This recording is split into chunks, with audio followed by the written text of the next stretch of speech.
हनुमान और परशुराम का सृष्टि के विनाश का युद्ध। सृष्टि के आरंभ से ही ईश्वर ने कई बार अवतार लेकर धर्म की स्थापना की है। ऐसा भी समय आया जब कई अवतार एक साथ ही इस धरती पर अवतरित हुए थे। जहां विष्णु भगवान ने त्रेता युग में मर्यादा पुरुषोत्तम श्री राम के रूप में जन्म लिया था, वहीं उसी युग में भगवान परशुराम पहले से ही अवतरित हो चुके थे। वहीं इस युग में महाज्ञानी अति बलधामा महादेव के रुद्र अवतार हनुमान जी भी अवतरित हुए थे, जिन्हें अपनी सेवा, निष्ठा, बल व बुद्धि के लिए पूजा जाता है। पर क्या हो जब ये दो शक्तियां एक दूसरे के आमने सामने हो जाए? आइए जानते हैं भगवान परशुराम और हनुमान के महाप्रलयंकारी युद्ध की कथा महावॉरियर की इस नई प्रस्तुति में। त्रेता युग की एक कथा के अनुसार कार्तवीर्य अर्जुन ने भगवान दत्तात्रेय का घोर तप कर 1000 भुजाओं का वरदान प्राप्त किया था, जिसके बल पर वो कई राजाओं को अपने अधीन कर समस्त जगत में महाशक्तिशाली राजा सहस्त्रबाहु कार्तवीर्य अर्जुन के नाम से प्रसिद्ध हो गए थे। एक दिन अपनी सेना के साथ जंगल से गुजरते वक्त वो परशुराम जी के पिता जमदग्नि के आश्रम में ठहरे, जहां कामधेनु गाय से उत्पन्न भोजन से उनकी सारी सेना तृप्त हो गई, जिसके कारण कार्तवीर्य अर्जुन को लालच आ गया और वो कामधेनु को बलपूर्वक हर कर ले गए। जब ये बात परशुराम जी को पता चली तो वो गुस्से में कार्तवीर्य अर्जुन के महल जा पहुंचे और उनका वध कर दिया, जिसके प्रतिशोध में कार्तवीर्य अर्जुन के पुत्रों ने निहत्थे जमदग्नि और परशुराम के भाइयों को मार डाला। जब परशुराम अपने आश्रम पहुंचे तब उनकी मां ने ये सारा वृत्तांत उन्हें सुनाया। अपने पिता और भाइयों की ये स्थिति देखकर वो क्रोध अग्नि में जल उठे और बोले, इन क्षत्रियों ने अपनी शक्ति का दुरुपयोग किया है और निर्दयता से मेरे पिता और भाइयों का वध किया है। इसके प्रतिशोध में मैं भृगुवंशी परशुराम इस धरती से क्षत्रियों का संपूर्ण नाश कर दूंगा। परशुराम ने अपने दिव्य फरसे से 21 बार इस धरती को क्षत्रिय विहीन कर दिया था। पौराणिक कथाओं की माने तो संपूर्ण धरती क्षत्रिय राजाओं के रक्त से लाल हो गई थी, परंतु भगवान परशुराम जी का क्रोध शांत नहीं हुआ था और जब 21वीं बार परशुराम जी क्षत्रियों का विनाश करने निकले तब उनके भय से बहुत सारे राजाओं ने जंगलों और पहाड़ों की शरण ले ली थी। वहीं एक समय की बात है, पर्वतों में विचरण करते हुए एक बार हनुमान जी को कुछ क्षत्रिय राजा एक गुफा में छिपे हुए मिले। उन्होंने पूछा, आप सभी कौन हैं? इन वस्त्रों और आभूषणों से सुशोभित होकर आप इस गुफा में क्यों छिपे हैं? हे वानर राज, हम भगवान परशुराम के भय से यहाँ छिपे हैं। वो हमें बिना किसी अपराध के ही मारना चाहते हैं। उनकी प्रतिज्ञा धर्मी क्षत्रियों को मारने की थी, जो वो पूरी कर चुके हैं। अब वो इस पृथ्वी को क्षत्रिय विहीन करना चाहते हैं। राजाओं से संपूर्ण कथा जानने के बाद हनुमान जी चिंता में पड़ गए और उनके साथ अन्याय होता देख उन्होंने उनकी रक्षा करने का वचन दिया। आप सभी को अब किसी का कोई भय नहीं। आपकी रक्षा का दायित्व मैं खुद उठाऊंगा। हनुमान जी के इन शब्दों को सुनकर सभी राजा भयमुक्त हो गए, पर परशुराम की भयंकर गर्जना अब भी उनके कानों में वज्र के समान प्रतीत हो रही थी।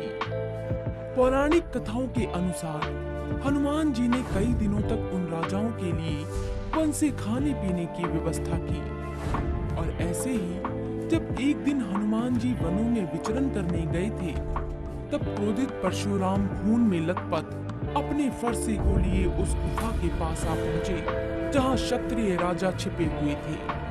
परशुराम के भयंकर रूप को देख सभी राजा त्राहिमाम करने लगे। तभी उनकी पुकार सुनकर महाबली हनुमान वहां आ पहुंचे। रुक जाओ, आप इन निर्दोष क्षत्रियों को किस कारण मारना चाहते हैं?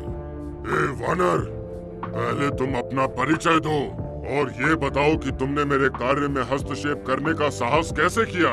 क्या तुम्हें ज्ञात नहीं कि मैंने इस धरती को 20 बार क्षत्रियों के खून से लाल कर दिया है? आपकी प्रतिज्ञा उन अधर्मी क्षत्रियों के विनाश की थी, ना कि पाप रहित राजाओं की।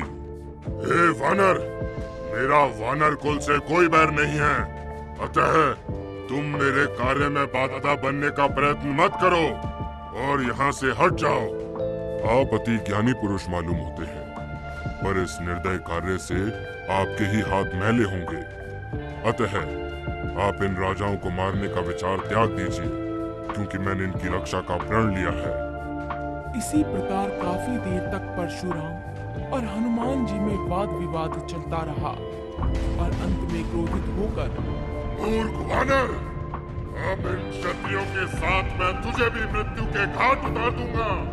परशुराम जी ने अपने पूरे बल से हनुमान जी पर अपने फरसे को फेंक दिया और अपने बचाव में बजरंगबली ने अपनी गदा को फेंककर उनके प्रहार को विफल कर दिया और उसके उपरांत दोनों में भीषण युद्ध छिड़ गया। परशुराम जी ने अपने धनुष पर शक्तिशाली अस्त्र चढ़ा लिए और हनुमान जी पर बाणों की वर्षा आरंभ कर दी, जिसके जवाब में हनुमान जी ने एक विशाल पत्थर परशुराम और राजाओं के बीच में रख दिया और अपनी गदा लेकर उन पर वार करने लगे।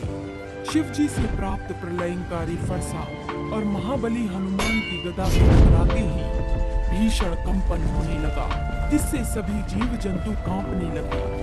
कथाओं के अनुसार दोनों का युद्ध इतना भयंकर था कि दोनों की गर्जना सुन संपूर्ण सृष्टि, स्वर्ग और पाताल सभी कांप उठे और ये देखकर सभी देवता चिंतित हो गए। यदि परशुराम जी और हनुमान जी यूं ही एक दूसरे पर प्रहार करते रहे तो अनर्थ होना निश्चित है। हमें इस प्रलयंकारी युद्ध को रोकना होगा। जहाँ सारी सृष्टि अपनी स्थिरता खो चुकी थी, उसी समय परशुराम जी और हनुमान जी पाताल लोक जा पहुंचे, जहाँ उन्होंने अपना भयंकर युद्ध जारी रखा, जिसके कारण पाताल लोक का भी विनाश शुरू हो गया। भगवान परशुराम के नेत्रों से निकलती ज्वाला को देख हनुमान जी को ये बात समझ में आ गई कि परशुराम जी को हरा पाना असंभव है, परंतु उनके क्रोध को अगर शांत नहीं किया गया तो सृष्टि का विनाश भी तय है। तभी सभी देवता महादेव शिव के पास कैलाश जा पहुंचे, जो अपनी समाधि में लीन थे। महादेव, आंखें खोलिए। इस समय आपका समाधि में रहना सृष्टि का विनाश कर सकता है। धरती पर आपके परम शिष्य परशुराम और आप ही के रुद्र अवतार हनुमान के बीच में भीषण संग्राम चल रहा है। इसे रोकिए, वरना संपूर्ण सृष्टि का विनाश हो जाएगा। देवताओं की याचना सुन स्वयं भगवान शिव को युद्ध रोकने के लिए जाना पड़ा। दोनों के बीच भयंकर युद्ध चल रहा था। तभी वहां देवों के देव महादेव शिव प्रकट हुए और बोले, हे भृंगुवंशी परशुराम, हनुमान मेरा ही अवतार है और अपने धर्म से बंधे होने के कारण इन्हें आपसे युद्ध करना पड़ा, परंतु अब आपका प्रतिशोध पूर्ण हुआ। अब आप अपने पिता जमदग्नि जी का श्राद्ध कीजिए और इस भार से मुक्त होइए।